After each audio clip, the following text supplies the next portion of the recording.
This episode is brought to you by Audible.com. If you like listening to beautiful voices like ours instead of reading words, then head on over to Audible, where you can get a free audiobook download and 30-day free trial at audibletrial.com/Paratruth, where you can choose from over 180,000 titles for your iPhone, Android, Kindle, or MP3 player. Christian and non-Christian paranormal investigators. They have two different views, and it seems as if neither of them can ever agree on anything. So what happens when a mainstream view of the paranormal crosses paths with the Christian view? Something happening. This is Paratruth Radio.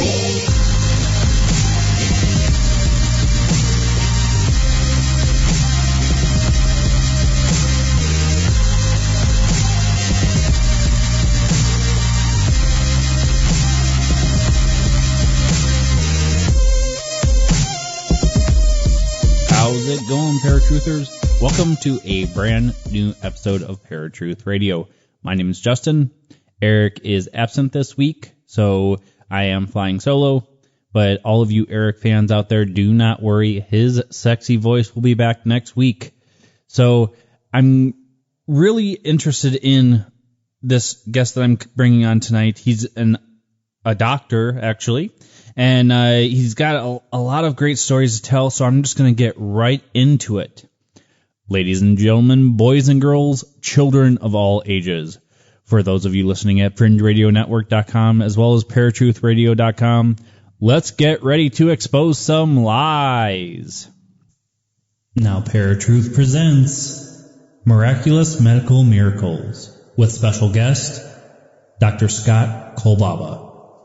Many people have speculated about what happens when you have out-of-body experiences and medical miracles.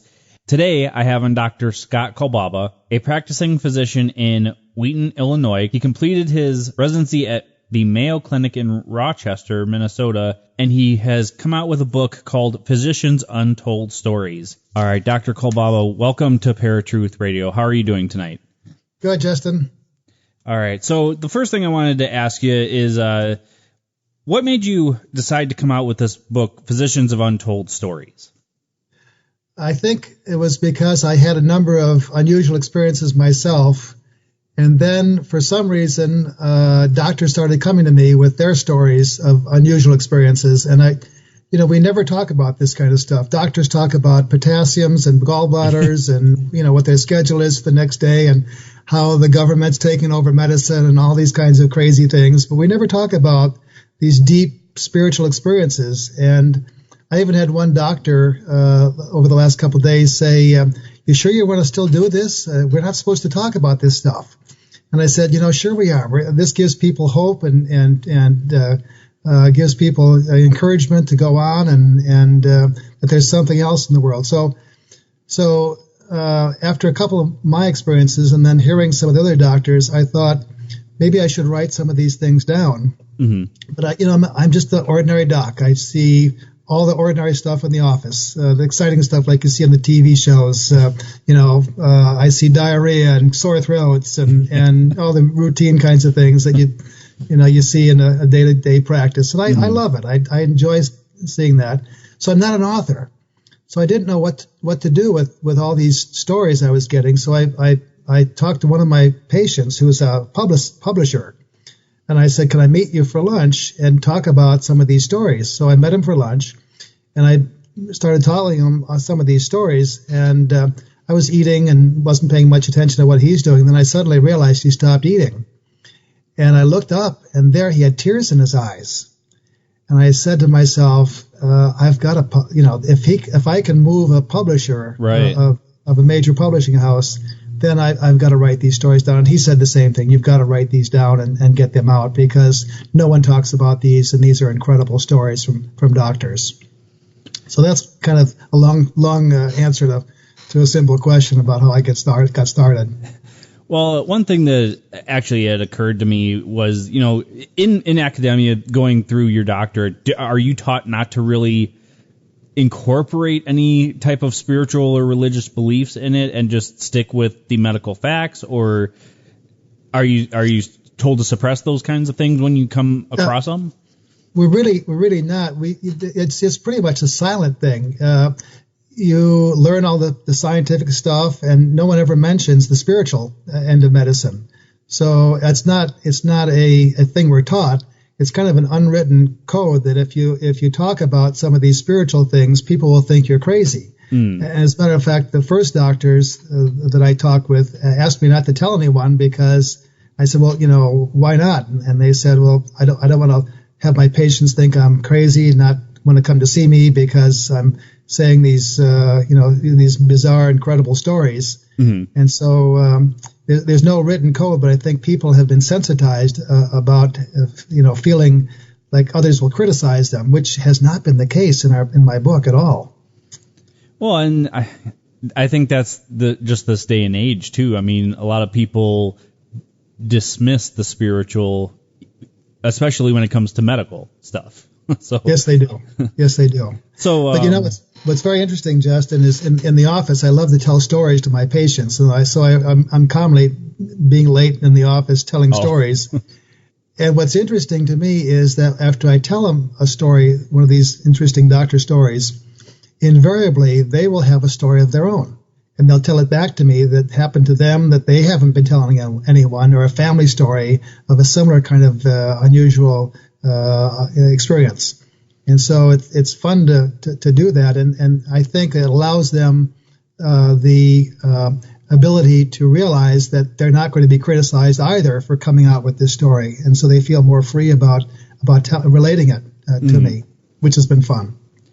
So some of the stories that you came across, I would assume a lot of them would have to do with probably out-of-body experiences and that sort of thing, or was it kind of a mixture of different ones? It was an incredible mixture. I had just a couple out-of-body experiences, a couple miracle cures. The rest were a whole gamut of all kinds of different experiences that doctors had that you can't explain scientifically. And when I asked the doctors for stories, because early on in this, after I got a couple stories and met with my publisher, I committed myself to writing a book. So I announced to doctors, I'm writing a book. And that way I knew I would be very embarrassed if I did ultimately write the book. And so, and then I'd ask them, do you have any stories that you can't explain scientifically? And many would come out with some interesting stories. And the stories that I picked had to either give me goosebumps or make me come to tears over emotion. And if the story did that, that would be the story I would pick.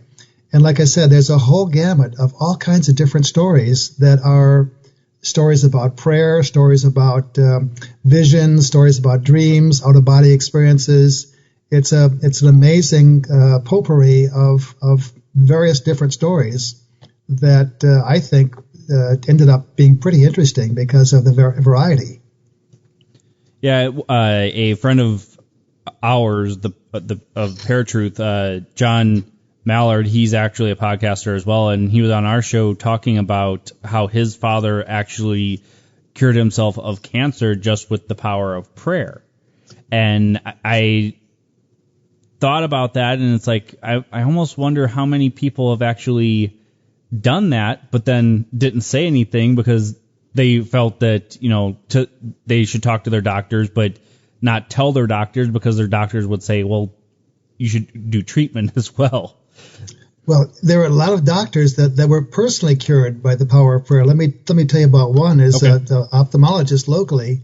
He's the chairman of the board of Wheaton College, a local college that's very prominent, and he tells me a story of when he was a younger boy. He was playing soccer in his high school, and he was kicked in the kidney kicked in the flank, and it ended up rupturing his kidney by a forward. And he was playing goalie. He was taken to the hospital. There he was in excruciating pain. They were because he was urinating blood the whole time and in so much pain, they decided to remove his kidney. Well, he didn't know this, and this was on a Friday that they made that decision. They were going to remove his kidney on a Monday. The accident happened on Tuesday, and he told me that he was in such pain he really couldn't do much of anything. He couldn't even watch TV. He was in such excruciating pain. And then on the Friday, when they made the decision to remove his kidney, he was watching the clock because he just couldn't do much of anything else. And he was watching 8 o'clock, 9 o'clock, 10 o'clock. At 10 o'clock exactly, he started to move a little bit and noticed that there wasn't any pain. He was almost afraid to make any more movements because he thought the pain would come back. But he did the extreme, and that is he sat up and then he got out of bed. There was absolutely no pain whatsoever. The pain was totally gone. He went to the bathroom. There was no blood in his urine anymore. He was totally fine. The next day, the urologist came in, discharged from the hospital. He went home, recovered at home for about a week, and then went back to school. When he saw one of his teachers, one of his favorite teachers, the teacher said to him, David, we were very, very worried about you. We were concerned that we understood that you were about ready to lose your kidney. And so we decided on Friday to have a faculty prayer for you. And David said, well, what time did you do that? And he said, well, that was at passing hour, which is 10 o'clock. Wow. So at 10 o'clock, they said a faculty prayer that he would be healed. At 10 o'clock exactly, his pain disappeared and he was fine. He subsequently had x-rays of his kidneys, which showed a little bit of a scar, but nothing else. He was perfectly fine. So I think there was something to that. It was just, or an unusual coincidence. They said the prayer at 10 o'clock and his pain totally disappeared at 10 o'clock. That's amazing. Yeah. So for the out-of-body experiences, because these ones kind of really fascinate me as well, in any of the ones that you came across, were any of these people close to death, or was it more like an accident type of thing where they died on the operation table and came back, or? The one that was that moved me the most was one where a person was in the OR and they were having an operation and they were given an antibiotic that they had an anaphylactic reaction to, okay. And they arrested on the table. And this was Mary, and Dr. Mokel was the doctor who was attending the patient. It's interesting that this was one of the first stories I heard. And it was interesting how it was told to me. I was on the floor making rounds, and Dr. Mokel ran up to me and grabbed my arm and said, Scott, I've got this incredible story to tell you about a mutual patient. And I said, okay, tell it to me. He said, well, I can't tell it to you here. Someone might hear me. I said, okay, let's go to empty patient rooms. We went in the room, we closed the door, and he said, I want to tell you about Mary, your patient, and I was going to perform an ankle surgery on her. She arrested on the table. We called the code. Everyone rushed in from the rooms around to try to help out.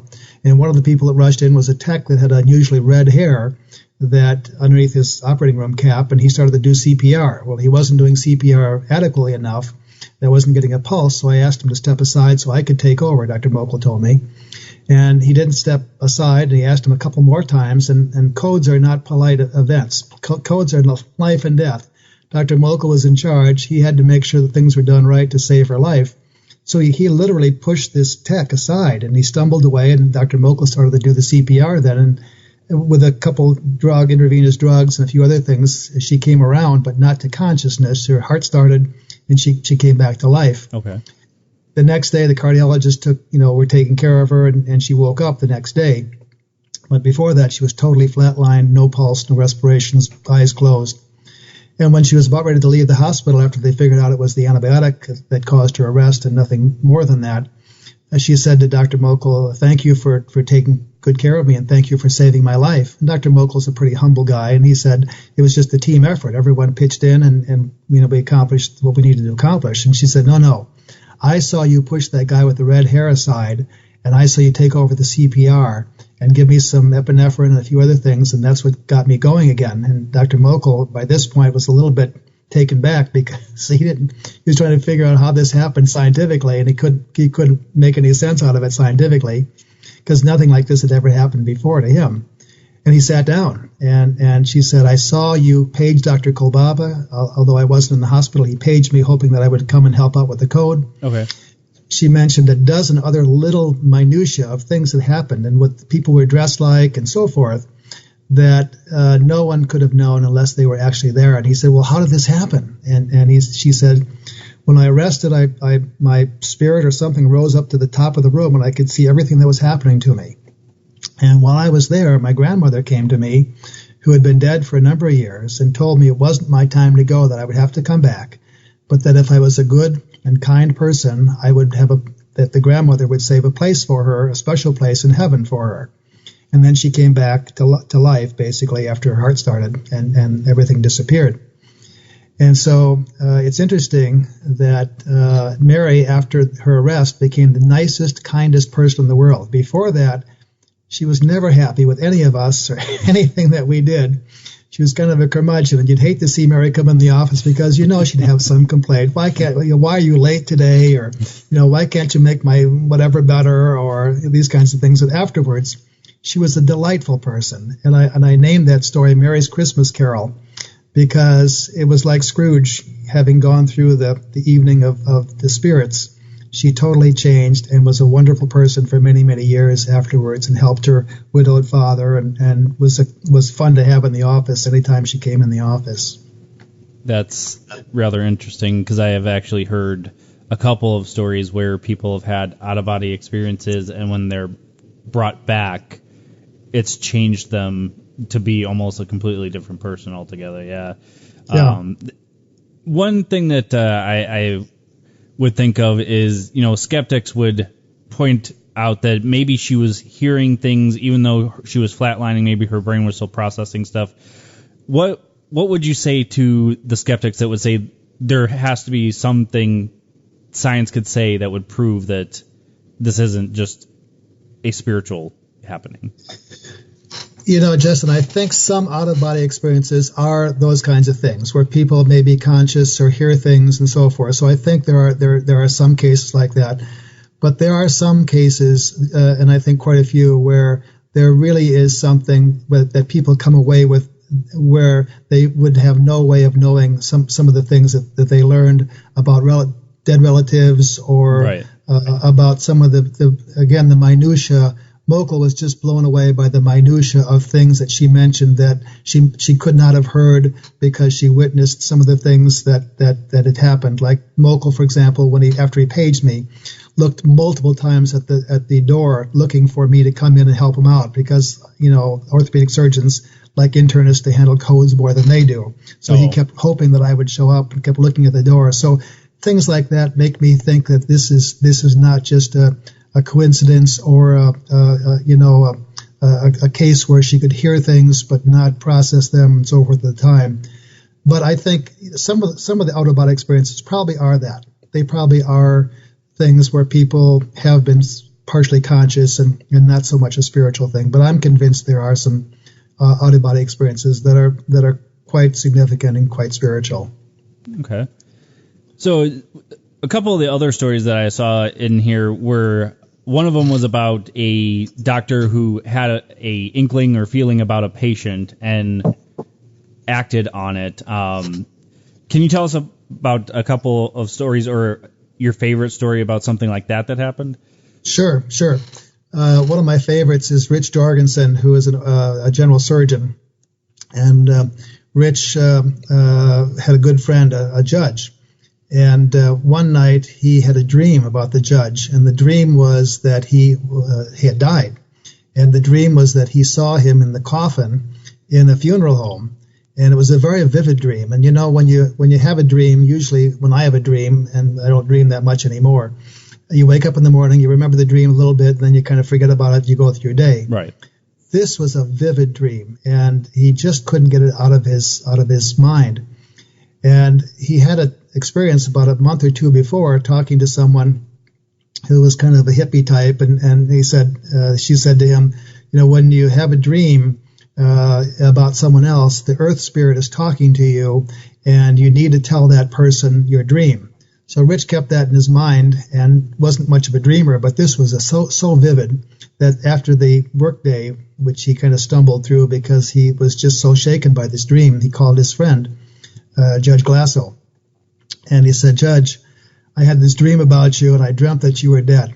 And the judge laughed, and he didn't quite know what to say. And Rich said, "Can you just humor me? Can you just get a physical and make me happy that you got a physical, because if something happened to you, I'd never forgive myself. And the judge said, sure, Rich, for you, I haven't had a physical for years. I'm due for one anyway.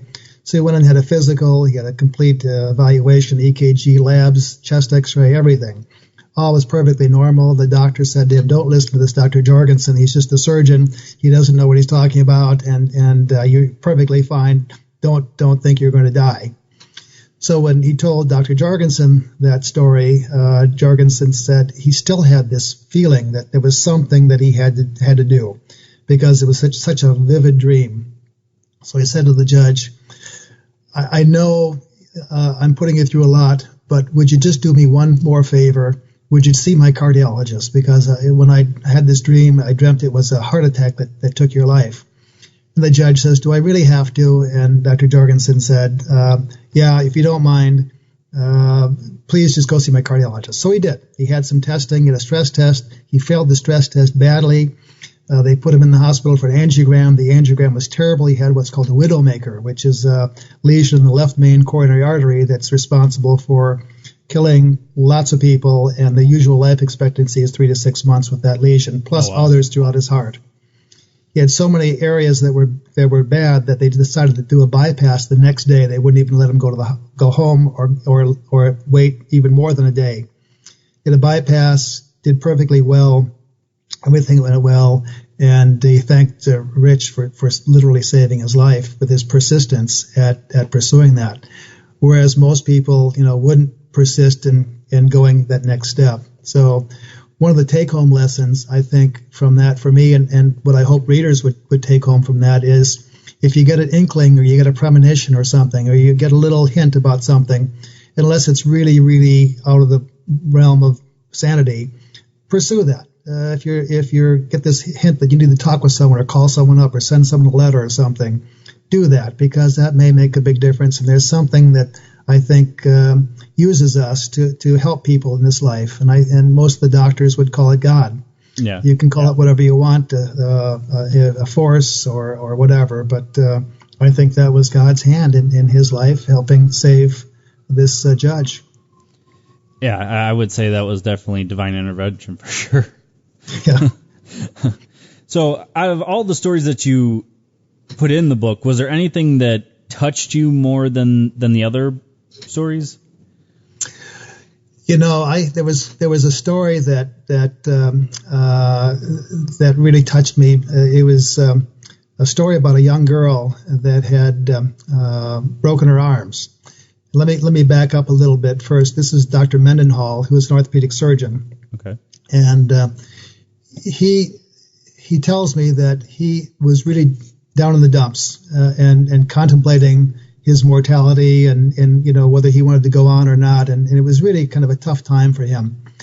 And he was sitting in his office one morning, and the nurses all of a sudden brought him in this plaque that had been dropped off anonymously in the office.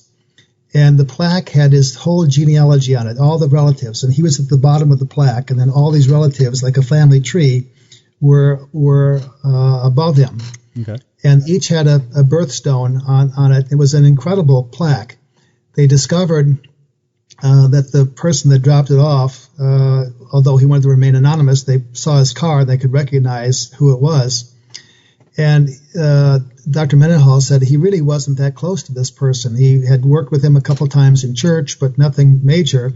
And he must have, been inspired to give him this. And Dr. Mendenhall said, this turned my life around. I realized that I was at the bottom of this tree, and all these relatives were relying on me to carry on. And he decided to continue. And he became very much more successful, and that just changed his life. So that went on, kept on working and was very successful. And after a couple of years, he remembers one weekend when he had been really busy the week before, lots of surgeries, was exhausted on a Saturday, finally was able to turn it over to his partner and take time off, shut off his pager. And he decided to have a soda in the doctor's lounge. But for some reason, he thought about some of his patients and walked right past the lounge to his car. Well, he decided, maybe I'll stop at the next gas station. I know there's a gas station that has a whole raft of pop, and I'll stop by and get a soda pop there. So while he was passing the gas station, he was thinking about something else and passed the gas station and didn't turn off. And then he realized, well, I'll just go home. I've got a whole refrigerator of cold drinks. So I'll just stop at home and get a cold drink there because I'm off. Then I'll take a nap because I'm exhausted. Well, he was on the expressway and missed his exit home. And he thought, this is really bizarre. I've never done that before. He was thinking about patients, and so he missed the exit. But then he remembered there was a hospital that had a wonderful physician's lounge. And physician's lounges have wonderful things in them, like candy and chips and all kinds of wonderful things, donuts and the good things to eat, in addition to some fruits and things like that. And so he decided to stop at this other hospital, and he made the turn off the expressway, and made it to the hospital. And for some reason, he didn't park in the back of the hospital where the physician's lounge was. He decided to park in the front. He'd never done that before. And he walked into the hospital, and all of a sudden, someone came running up to him and hugged him. It was a daughter of the individual that had given him the plaque a number of years later. And she said, Dr. Mendenhall, thank you for answering our call. We called your wife, and we called all around, and thank you for getting that message and coming to visit me. And he said, I never got that message. And she said, my daughter's in the emergency room.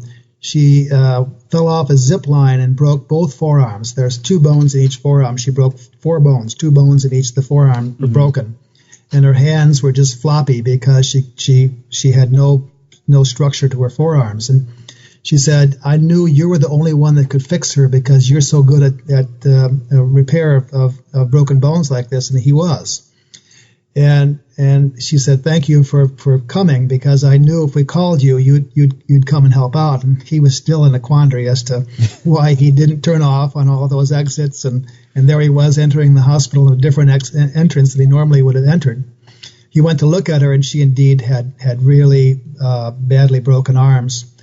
And her mother said she wants to be a concert pianist. That's why we want someone really special to fix her arms, because the emergency room doctor said she would never play the piano again. Wow. So Mendenhall took her to surgery. He was exhausted, but before he took her to surgery, he first talked to the nurses, because this particular hospital was one he never went to before, because they never had the equipment that he needed to fix those kinds of special procedures. Mm-hmm. And the head nurse said, oh, Dr. Mendenhall, we decided last week to encourage doctors like you to come to our hospital. So we just ordered some of those special plates and screws that you like, and they were delivered this morning. Wow. By this point, Mendenhall realized that he wasn't in charge of the situation, that somebody else was leading him, and he just wanted to hang on, and he said, okay, even though he was exhausted, he decided to take her to surgery. The surgery went incredibly well. He finished in about half the time that he normally would finish. She had wonderful result. And then, she ended lots of rehab and was in rehab for maybe up to 2 years to regain her strength and her dexterity and so forth. Mm-hmm. The next thing that Dr. Mendenhall got that touched his heart was a postcard. And it said, you're cordially invited to the concert given by the girl whose bones he had fixed, who was playing in concert on the piano. Wow. And Dr. Mendenhall went to the concert and said she played like an angel. And wow, it still makes me a little bit teary when I think about what had happened there. The series of miracles, and then and the ultimate miracle was him being able to fix her arms perfectly. Right. Yeah, that's amazing. So, if you could tell anybody from reading this book, what would you want them to take away from the book, even if it was a physician who's reading the book and maybe has a story like this? Sure. Well, I'm doing a second book, so if there are any physicians listening, I'd love to have other stories, and they can log into our website, physiciansuntoldstories.com, and give us a little hint of the story, and we can call them up. But, my goal was to collect stories that touched my heart. And I wasn't sure exactly what the ultimate goal would be until I put all the stories together. And I think the book now, there's a couple take-home lessons from the book. One is there's something higher than us. there's something that loves us unconditionally, that participates in our lives. Most of the docs would call it God, but some would just call it a spirit or a force or something. But there's something out there that's higher than us. I think that's the main take-home lesson from the book. The other things would be that doctors are pretty neat people, and in general, they want to, I call them sappy do-gooders. They want to do good in the world every day. They want to help someone out. I think so. The other take-home lessons are love is an amazing force in the world, and love can overcome amazing things. Some of the other take-home lessons are that prayer is important and significant, and may provide some unusual answers, and answers in sometimes spectacular ways. And that coincidences are things that we need to pay attention to, that they may be big or little coincidences, but most coincidences or many coincidences really aren't coincidental, that people are put in our place or we're helped somehow in gaining our goals or helping with a worthwhile cause in ways that we may not recognize at the time, but we may recognize years later. Mm-hmm. And that the other take-home lesson, I think, is that people that have left the earth still can be aware of what's going on here and participate in our lives in interesting ways. So in the book, did you come across any where people had talked to dead loved ones, not necessarily had out-of-body experience or anything like that, but had visitations from past ones? Yes, there were a number of stories about that, and they were really kind of interesting stories. My most favorite is Grandma O'Hanlon. Grandma O'Hanlon was a lady that was a midwife all of her life, and she came from Ireland when the Irish were fighting over the Protestants and Catholic issues. And she came here, became a midwife, was the spiritual leader of the family. She would deliver babies for people, and if they couldn't afford to pay her, she'd do it for free. She'd stay with the mother for a number of weeks to help out with the baby. And when she would go into the city, she would frequently bring food for the people that were destitute or money or something. And people would laugh at her and say, you're giving money to those people that just buy alcohol with it. And she would say, God wants me to give money to these people to help them out. If they decide to do that, that's their thing, but I've done my job. Well, Grandma Hanlon became old and decided then to retire and live with Dr. Heitzler, and Dr. Heitzler is a gynecologist that delivered actually one of our children. Okay. His wife, Joan Heitzler, was the granddaughter. So he lived with Joan's mother, and Joan would say, if I can make it to Grandma Hanlon's lap, I would be safe. And she got in trouble with her mother. Well, Grandma Hanlon actually saved Joan's life. That was during the delivery of her fifth child. Joan was delivering the baby. She did a great job with the delivery. Everything went well. But afterwards, she began to experience pain when they were doing some of the after-birth procedures. And so she asked for some pain medication. And in those days, Trilene was the drug that they used. It's a mask that they put over the face. Oh, okay. It makes a person totally unconscious, and then they can proceed with whatever they need to do. So they were about ready to put the mask over Joan's face when Grandma Hanlon steps in the room. And she's dressed in her little polka dot dress with a sweater vest and her hair up in the bun. And she stood at the foot of Joan's bed, and she said, no, don't put that Trilene on. She shook her head. Well, no one realized, and so Joan pushed it aside. No one realized that Joan had eaten a large meal right before her delivery. And when she pushed the mask aside, about a minute later, she vomited the entire meal. Had she been under anesthesia, unconscious with the mask on her face, she might have aspirated very badly, and that could have been a fatal aspiration or something very serious. So Joan's comment was that Grandma Hanlon saved my life again. I made it back to her lap one last time, overcoming time and all eternity, because Grandma Hanlon had died 22 years before that. Wow. Well, last question before I let you go, and it's probably the most important one. Where can everybody find you and find the book? Amazon is the main publisher for the book. It's available through some of the other outlets online, like Barnes & Noble, but the main source would be Amazon. And I'm available through physiciansuntoldstories.com. That's my website. And would love to hear stories from other people. We're working on a second book, and we've got a television series that we're working on right now, too. So we're excited about that. Oh, absolutely. So thank you so much for taking time out of your day to come on the show. And once you get that second book out, let us know. We will definitely get you back on. And I hope you have a good night and good luck with the TV series as well. Thanks, Justin. I appreciate it. Bye-bye. Bye-bye. All right, folks. That was Dr. Kolbaba, author of Physicians' Untold Stories, Miraculous Experiences Doctors Are Hesitant to Share with Their Patients or Anyone. I have let Dr. Kolbaba go, but we are going into the post-show, so stay tuned.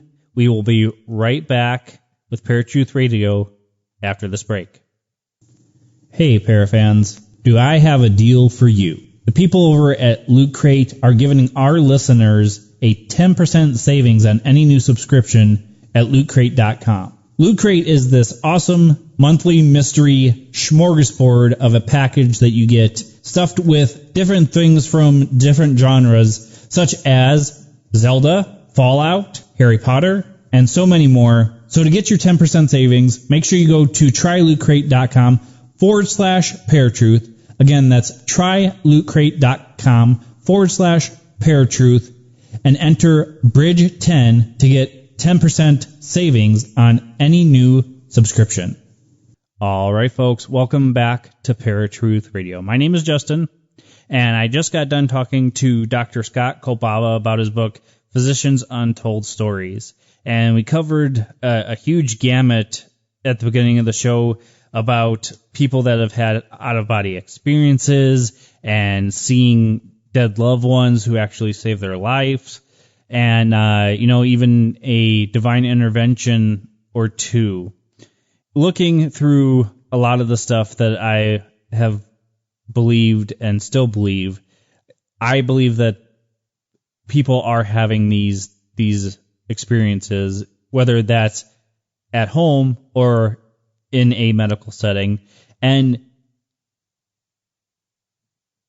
unfortunately, a lot of people still find it taboo. Doctors are obviously included in that, as Dr. Kolbaba was talking about.